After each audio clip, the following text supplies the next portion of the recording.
सूर्य और चंद्रमा के बाद अब इस ग्रह पर जाने के लिए इसरो तैयार। जानिए कब होगी लॉन्चिंग। चंद्रयान 3 और आदित्य L1 मिशन के बाद इसरो शुक्र मिशन यानी कि शुक्रयान के लिए जोर शोर से तैयारी कर रहा है। इसके अगले साल दिसंबर में लॉन्च होने की संभावना है। वीनस मिशन से पहले अंतरिक्ष एजेंसी इस साल दिसंबर में ही एक्सपीओसैट या एक्स-रे पोलारीमीटर सैटेलाइट लॉन्च करने की तैयारी कर रही है। इसका उद्देश्य चमकीले एक्स-रे पल्सर का अध्ययन करना है।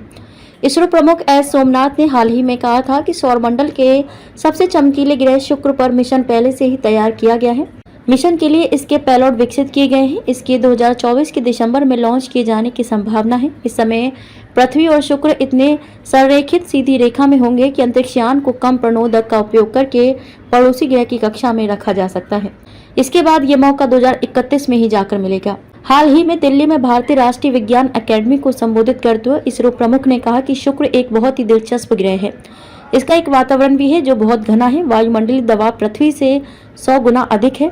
यह अम्लों से भरा है। आप सतह में प्रवेश नहीं कर सकते हैं। आप नहीं जानते कि इसकी सतह कठोर है या नहीं।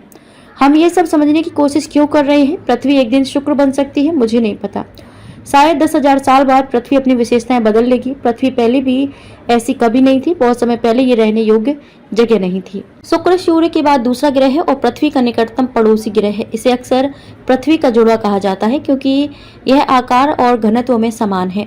एक्स-रे पोलारीमीटर उपग्रह पर सोमनाथ ने कहा कि हम एक्सोवर्ल्ड्स नामक एक उपग्रह की भी कल्पना कर रहे हैं जो एक्सोसौर ग्रहों या ऐसे ग्रहों को देखने के लिए एक मिशन है जो हमारे सौर मंडल से बाहर है और अन्य सितारों की परिक्रमा कर रहे हैं।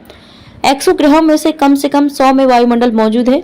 मिशन एक्सो ग्रहों के वातावरण का अध्ययन करेगा और पता लगाएगा कि क्या वे रहने योग्य हैं या नहीं।